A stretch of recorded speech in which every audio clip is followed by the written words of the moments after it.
Definitivamente, este aqui não é um livro confortável.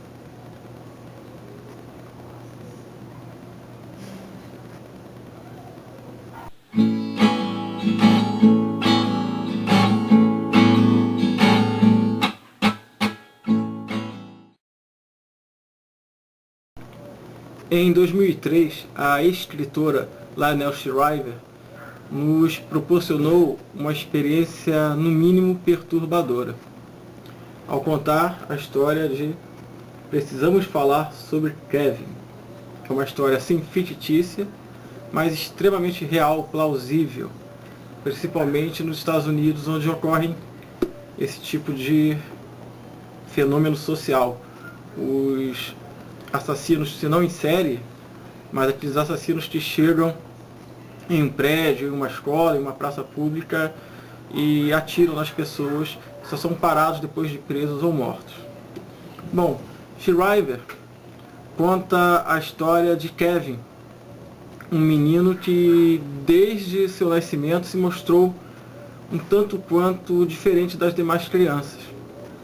E o impressionante é que ela se utiliza de um romance epistolar, isto é, escrito através de cartas. A mãe de Kevin, Eva, para conseguir lidar com a dor de ser mãe de um psicopata, ela escreve inúmeras cartas para o seu marido Franklin. Essas cartas, na verdade, são um desabafo e, para nós, um relato de toda a trajetória desta família que foi marcada pela tragédia. Eu não sei se Shriver estudou a fundo tratados de psicologia, de psiquiatria, mas ela nos apresenta um personagem extremamente real, tanto que os mais desavisados poderiam imaginar que foi baseado em fatos. E não, foi inspirado em acontecimentos, como eu disse, do cotidiano, principalmente da América do Norte, dos Estados Unidos. E a decisão da autora em colocar nas mãos da mãe do assassino a responsabilidade de narrar a história foi muito pertinente. Isso nos deixa extremamente desconfortáveis, nos dá um trabalho a mais, nos força, ela não nos poupa, porque seria fácil colocar a narrativa a cargo da mãe de uma das vítimas, por exemplo.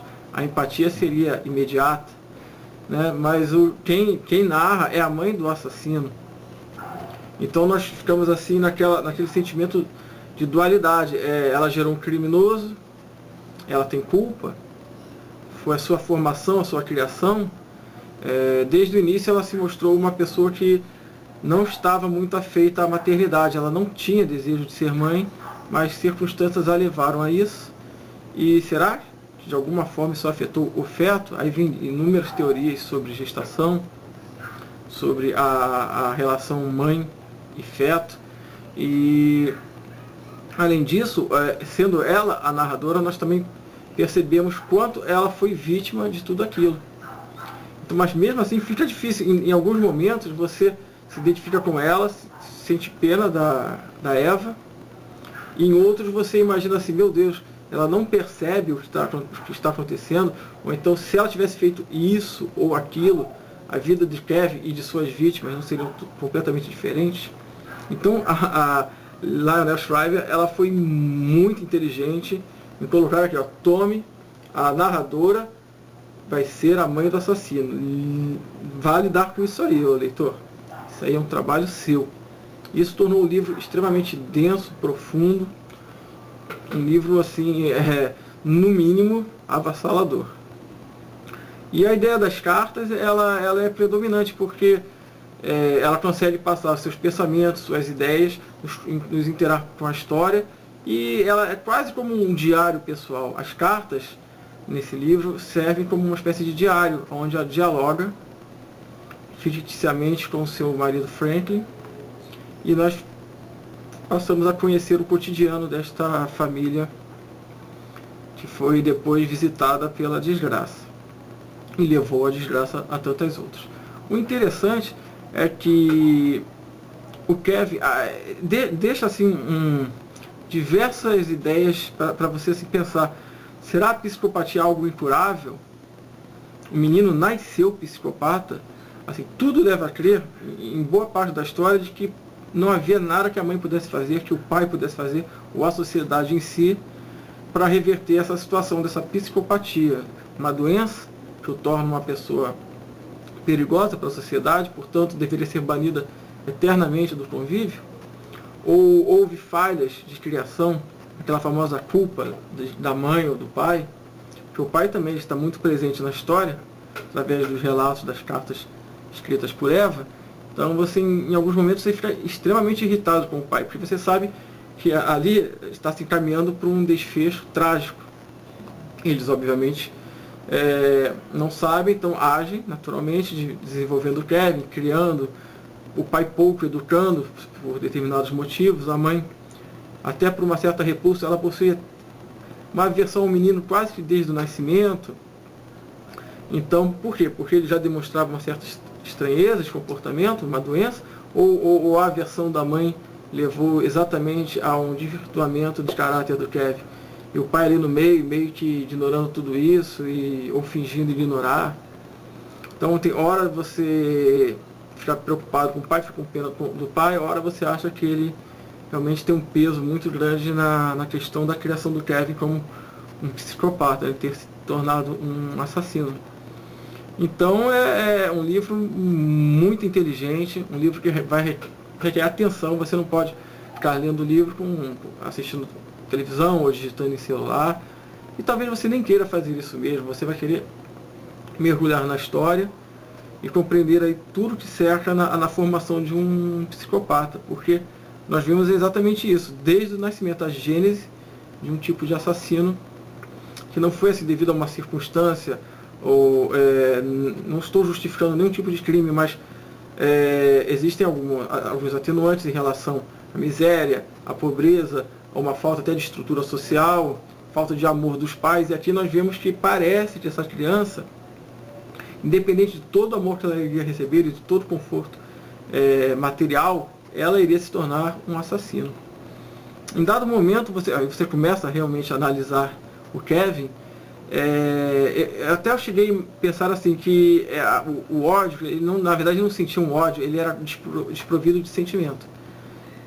Ele passava a ser uma pessoa vazia, sabe? Imagine uma casca, um invólucro, que respira, que come, que se movimenta, que fala, que interage, mas um invólucro. Ele parecia não ter uma personalidade própria, algo consistente em seu interior. Ele parecia simular emoções. Essa é uma parte assim, muito assustadora do livro, quando o Kevin parece simular emoções para interagir na sociedade, ser aceito, ou pelo menos poder transitar no mundo como nós vivemos. Ele realmente emula sentimentos e isso aí fica patente. Então você fica tentando julgar o Kevin em alguns momentos e imaginando que talvez haja uma saída, você torce mesmo, você deseja que a mãe consiga atingir aquele menino ali, mas talvez ao penetrar no coração ali de Kevin, ela não encontre nada. É isso, o mais aterrador é que parece que não há nada ali. E eu fiquei pensando, será que essa ausência de sentimento que não gerou toda essa revolta? Porque em algumas partes da história ele fala sobre, ele acha tudo ridículo, sabe quando você desdenha determinadas coisas? É um sentimento muito ruim, o desdém. Então, mas aí, todo mundo, nós somos humanos, aí você desdenha determinada situação, mas no fundo, até a pessoa gostaria de estar ali, mas em grau elevadíssimo, Kevin parece desdenhar o mundo inteiro, porque ele gostaria de fazer parte do mundo, ele não se sente parte disso. Porque ele não sente. Se você não sente, você não tem como interagir. Empatia, né? Sentimento, você interagir. Mesmo através de ódio, parece que nem ódio ele consegue sentir pelo semelhante. Aí fica aquela questão muito complexa. Ele reage de forma violenta com o mundo à volta dele por ódio, mas eu não vejo que ele consiga sentir nada, nem ódio. Ou ele reage porque ele está buscando alguma forma, eu preciso despertar em mim algo, ou despertar nas pessoas algo que me faça reagir, sabe? Me relacionar, mesmo de forma completamente distorcida. Ele, assim, muito estranho, muito assustador esse livro. Você vai acompanhando passo a passo. às vezes em flashback, a mãe retorna um pouquinho em determinado período, e você vai analisando determinadas fases, e você vai tentando compreender o que está acontecendo ali. Indícios de uma possível psicopatia, e os pais parecem não compreender, não observar, aquilo ali passa completamente desapercebido. Então eu tentei entender o Kevin e confesso que é muito difícil entender esse personagem. Até só pensei nisso. Existe um vácuo, uma ausência de sentimentos que o torna extremamente perigoso. Justamente por isso. Agora, isso é verdade? Mas ali no fundo não existe alguma coisa, não existe uma revolta, talvez ele não esteja chamando a atenção para si mesmo. E aí então há um desejo mesmo, eu preciso que vocês olhem para mim, mas aí isso requer um desejo, um sentimento, uma vontade. Em outros momentos parece que ele simplesmente não sente nada. Nada. Até os esforços que a mãe e a irmã, ele tem uma irmã pequena também, uma irmã menor, uma criancinha. O pai que adora o Kevin, a mãe sempre está em conflito com ele, quase sempre em conflito com o Kevin, mas o pai não. Até talvez para amenizar esse lado da mãe, o pai se abre totalmente para o Kevin e isso não funciona, simplesmente não funciona. Ele despreza o pai. Nós descobrimos que ele realmente sente um desprezo para o pai. Ele quase que sente algum respeito pela mãe. Então há ali uma fagulha, uma luzinha no fim do túnel, de uma essência do Kevin que possa ser atingida e modificada. É um livro instigante, é um livro, como eu disse, extremamente desconfortável. Mas olha, todos nós deveríamos ler. Precisamos falar sobre o Kevin. É aquele tipo de livro que nos faz pensar. E muitas vezes nós nos perdemos aqui no meio, porque é um tema muito complexo, além de ser extremamente assustador. Então aqui está a minha dica da editora Intrínseca. Precisamos falar sobre o Kevin, Lionel Shriver. Espero que vocês curtam a minha dica de hoje. Assinem o canal, falem com seus amigos, divulguem aqui o Degustação Literária e até o próximo vídeo, pessoal. Até mais.